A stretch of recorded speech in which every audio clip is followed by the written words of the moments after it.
Welcome to today's episode of Learn Law with Cletus. Today we are going to be discussing the topic fundamental human rights enforcement, and we are going to concern ourselves with the basic innovation of FREP Rule 2009. What are these innovations that was brought in by FREP Rule 2009? Let's talk about public interest litigation. Preamble 3, paragraph E of the February 2009 states that the court shall welcome and encourage public interest litigation, and no human rights action shall be struck out for want of locus standi. In this place, it encourages that the public, any member of the public, can bring an action for fundamental human rights of another person. Individuals, non-governmental organizations can bring action for enforcement of fundamental human rights on behalf of an applicant that is maybe in detention, and the court will not ask them, what is your place of standing? The court will not refer to them as meddlesome interlopers. They will be encouraged and they will help in the enforcement of fundamental rights of others. Now let's talk about leave of court. In order 2, rule 2, it said that the application for enforcement of fundamental human rights shall lie without the leave of court. In this present FREP rule 2009, you have no need for the leave of court. You don't need to seek the leave of court before you can bring action for enforcement of fundamental human rights. Now, this issue of local standing, we have addressed it in public interest litigation. For want of time, we are not going to talk about it again. Local standing means that they will, like any other person can bring on behalf of another person, and they will not be required to explain his place of standing. Now let's talk about limitation of action.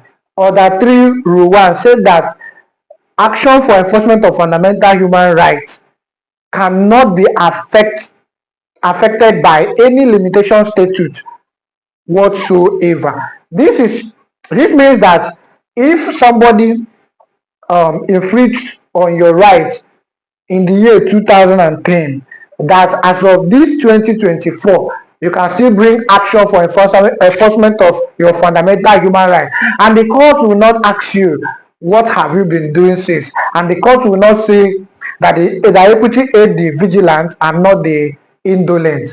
So the law was clear on that particular issue. It said it shall not be affected by any limitation statute whatsoever. That means the law is clear on that.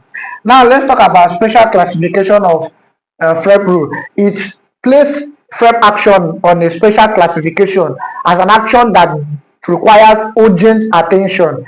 The date for filing, 5 days for the applicant, 5 days for the respondent, and the court has within 7 days to fix the matter for hearing. It's a special kind of action that must be given all urgent attention. Let's talk about chapter 4 and the African chapter. Before, in the 1979 FREP rule, you can only bring action for enforcement of fundamental human rights under the chapter 4 of the constitution. That is the fundamental human right listed in chapter 4. However, in this present FREP rule 2009, you can bring action for fundamental human rights under the African charter.